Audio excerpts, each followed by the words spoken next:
दोस्तों, नवरात्रि के शुभ अवसर पर अगर आप चाहते हैं माता रानी आपके घर पर अपना वास बना ले, तो सच्चे हृदय से कमेंट बॉक्स में लिखें, माँ आपका स्वागत है हमारे घर में। माँ के लिए एक लाइक तो बनता है। तो आइए जानते हैं दोस्तों, नवरात्रि में क्या नहीं खाना चाहिए और कौन सा फल खाना आवश्यक है और क्या नहीं पीना चाहिए। आज हम विस्तार से आपको बताएंगे। दोस्तों, शास्त्रों के अनुसार बताए गए व्रत चाहे किसी भी प्रकार के क्यों न हो, उनसे जुड़े पालनों का नियम करना अति आवश्यक माना जाता है, क्योंकि जो मन के मुताबिक किया जाए वो संघर्ष नहीं कहलाता। कहा जाता है कि मनोकामना को पूर्ण करने के लिए थोड़ा सा संघर्ष यानी कि तपस्या तो करनी ही पड़ती है। इसीलिए ऐसी मान्यता है कि व्रत को पूर्ण विधि विधान से किया जाना चाहिए, तब आपको व्रत का पूर्ण लाभ फल मिलता है। आपकी सभी मनोकामना पूर्ण हो जाती है। इसीलिए हर शास्त्र यही कहता है कि सच्चे दिल से अगर आपके मन में ईश्वर के प्रति श्रद्धा हो तो बिन पूजा पाठ के ही सारा फल मिल जाता है, और अगर मन में ईश्वर के प्रति शंका हो तो उस मनुष्य को कई जन्मों तक सुख नहीं मिलता। भगवत गीता में भगवान श्री कृष्ण ने स्वयं कहा था, जो मनुष्य सच्चे हृदय से ईश्वर को पुकारता है तो उसका नाता उस शक्ति से जुड़ जाता है जिसे आपने सच्चे हृदय से पुकारा था। इसीलिए भगवान भी कहते हैं कि सच्चे हृदय से ही ईश्वर को पुकारें तो वो आपकी हर मनोकामना पूर्ण करते हैं। कई लोग ऐसे हैं जो भगवान के सामने घंटों पूजा पाठ करते हैं तथा रोते हैं, फिर भी भगवान उनकी कभी नहीं सुनता। दरअसल जब आप सच्चे मन से ईश्वर को पुकारते ही नहीं हैं, तो भला वो आपकी पुकार कैसे सुनेंगे। दोस्तों, ये तो थी वो बातें जो भक्त और भगवान के बीच की हैं। अब हम जानते हैं नवरात्रों के दौरान क्या नहीं खाना चाहिए और क्या नहीं पीना चाहिए, और कौन सा फल खाने से व्रत संपूर्ण और सफल हो जाता है। दोस्तों, हमारे चैनल को सब्सक्राइब जरूर करें और इस बेल आइकन को दबाना ना भूलें। तो आइए शुरू करते हैं। दोस्तों, नवरात्रि के दिन सेब जरूर खाना चाहिए। शास्त्रों में बताया जाता है कि भगवान के भोग में सेब आदि जरूर अर्पित किया जाता है। अगर आपका व्रत है तो आपको सेब जरूर खाना चाहिए। केला, पपीता, तरबूज और मीठे अंगूर जरूर खाना चाहिए। इन फलों से व्रतधारी को शक्ति मिलती है और व्रत संपूर्ण हो जाता है। शास्त्रों में बताया जाता है कि नवरात्रों के दिनों में सीताफल जरूर खाना चाहिए। सीताफल खाने से 10 ऐसी बीमारियां हैं जो खत्म हो जाती हैं। माना जाता है कि नवरात्रों के दिनों में सीताफल का घर में प्रवेश होना बड़ा ही शुभ माना गया है। सीताफल खाने से नवरात्रि का व्रत सफल हो जाता है, क्योंकि इसमें माता सीता का आशीर्वाद मिला हुआ होता है। नवरात्रि के दौरान इसे जो भी खाता है उसे दुखों का सामना नहीं करना पड़ता। सीताफल आपको जरूर खाना चाहिए। दोस्तों, नवरात्रों में व्रतधारी को डब्बा बंद लस्सी, डब्बा बंद जूस नहीं पीना चाहिए। उसमें कई केमिकल मिले होते हैं जिसके कारण आपका व्रत टूट सकता है। जब भी आप फलों का जूस पिए तो याद रखें उसमें नमक ना डालें, नहीं तो व्रत टूट जाएगा। साथ ही साथ जूस में बर्फ भी नहीं डालना चाहिए। फलों का सादा जूस पीने से व्रत सफल होता है। दोस्तों, नवरात्रि के दौरान सिंगाड़े का आटा या कुट्टू का आटा खाने से पहले ये देख ले कि आटा पुराना नहीं होना चाहिए, क्योंकि पुराने आटे में कीड़े वगैरह पड़ जाते हैं जिसके कारण आपका व्रत टूट सकता है, क्योंकि ये छोटे छोटे कीड़े हमें दिखाई नहीं देते और आपके मुंह तक पहुंच जाते हैं। ऐसा आटा खाना मतलब कीड़े मकोड़ों का मांस खाने के बराबर माना गया है। दोस्तों, नवरात्रि के दौरान आप शाम के समय खाने में दही ले सकते हैं, आलू वगैरह खा सकते हैं, साबूदाने की टिक्कियां बनाकर खा सकते हैं, साबूदाने के और आलू के पापड़ भी खा सकते हैं। कई सब्जियां तो ऐसी हैं जो नवरात्रि के दौरान भोजन में शामिल कर सकते हैं। इससे आपको एनर्जी मिलेगी और व्रत सफल हो जाएगा। नवरात्रि के दौरान आप दूध पी सकते हैं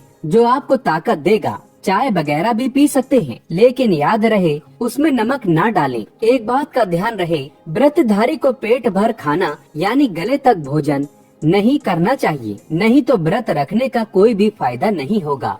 थोड़ा थोड़ा खा सकते हैं। दोस्तों, नवरात्रि के 9 दिन आदि शक्ति माँ दुर्गा को समर्पित होते हैं। नवरात्रि के 9 दिन माता रानी के 9 अलग अलग स्वरूपों का पूजन किया जाता है। नवरात्रि के 9 दिनों में माता रानी को अलग अलग स्वरूप के हिसाब से अलग अलग पुष्प, अलग अलग भोग अर्पित किए जाते हैं। लेकिन क्या आप जानते हैं, कुछ ऐसी वस्तु हैं जिन्हें नवरात्रि के दौरान भूल कर भी माता रानी को अर्पित नहीं करना चाहिए। अगर इन वस्तुओं को आप गलती से भी माता रानी को अर्पित कर देते हैं तो आपको व्रत और पूजन का पूर्ण लाभ नहीं होगा। इसीलिए माता रानी की कृपा प्राप्त करने के लिए आपको ये जानना अति आवश्यक है कि वो कौन सी ऐसी वस्तु है जो माता रानी के पूजन में भूल कर भी इस्तेमाल नहीं करना चाहिए। तो आइए माँ का जयकारा लगाते हुए वीडियो को शुरू करते हैं। दोस्तों, नंबर 1, नवरात्रि के दौरान शादीशुदा महिलाओं को सफेद कपड़े पहनकर पूजा पाठ नहीं करना चाहिए। साथ ही साथ काले कपड़े भी नहीं पहनना चाहिए। इससे पूजा व्रत आदि खंडित हो जाती है। माता की चौकी जब आप लगाएं तो उसके नीचे कागज नहीं लगाना चाहिए। माता की चौकी हमेशा लाल कपड़ा बिछाकर ही बनाना चाहिए। हमेशा याद रहे, नवरात्रों के इन 9 दिनों तक व्रतधारी को अपना आसन माँ की चौकी के आगे ही लगाना चाहिए और वहीं पर आपको सोना चाहिए। मंदिर को नवरात्रों के दौरान अकेला नहीं छोड़ा जाता, बहुत ही अशुभ माना जाता है। इससे दुर्गा माता नाराज हो जाती है और हमेशा के लिए चली जाती है। दोस्तों, नंबर 2, नारियल। हिंदू धर्म में नारियल को समृद्धि, धन, श्रद्धा और सम्मान का सूचक माना जाता है। नारियल को श्री फल भी कहा जाता है। नारियल को सुख समृद्धि में वृद्धि करने वाला माना जाता है। नारियल का हर मांगलिक कार्य में विशेष महत्व होता है। जैसे कि आप सभी जानते हैं कि माता रानी के कई मंदिरों में नारियल से बलि भी दी जाती है और माता रानी के पूजन में नारियल का इस्तेमाल हम सभी करते हैं। खासकर कलश की स्थापना नारियल रखकर ही की जाती है। माता रानी के पूजन में हम नारियल इस्तेमाल करते समय कुछ गलतियां कर बैठते हैं। दोस्तों, नारियल कई प्रकार के होते हैं। एक हरा, दूसरा सूखा जिसके अंदर पानी होता है। जिस नारियल के अंदर पानी होता है, माता रानी के पूजन में सदैव पानी वाला और जटा वाला नारियल ही इस्तेमाल करें।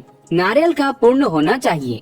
नारियल चटका हुआ या टूटा हुआ नहीं होना चाहिए, क्योंकि साबुत नारियल ही पूर्ण और पवित्रता का प्रतीक होता है। साबुत नारियल ही सुख समृद्धि का प्रतीक होता है। साबुत नारियल को ही श्री फल यानी कि माँ लक्ष्मी का फल कहा जाता है। नवरात्रि में माता रानी के कलश की स्थापना करते समय जटा वाला यानी पानी वाला नारियल ही कलश पर स्थापित करना चाहिए। साथ ही ये ध्यान रखना चाहिए कि नारियल को सदैव कलश के ऊपर लेटाकर रखना चाहिए। घट स्थापना करते समय कभी भी नारियल को खड़ा करके नहीं रखा जाता। नारियल को सदैव लेटाकर कलश के ऊपर रखा जाता है। साथ ही नारियल को स्थापित करने से पहले आप नारियल को लाल कपड़े में लपेटकर उस पर और फिर लाल चुंदरी उड़ाकर आप नारियल को कलश के ऊपर स्थापित करें। शास्त्रों के अनुसार कलश के ऊपर जब सही तरीके से नारियल रखा जाता है और सही प्रकार का नारियल रखा जाता है, तभी ही व्रत और पूजन का पूर्ण फल प्राप्त होता है। ये भी ध्यान रहे कि महिलाएं माता रानी को नारियल अर्पित तो कर सकती हैं, लेकिन कभी भी माता रानी के सामने नारियल को भूल कर भी ना तोड़ें, क्योंकि नारियल बीज रूप होता है और स्त्रियां बीज रूप से ही शिशु को जन्म देती हैं।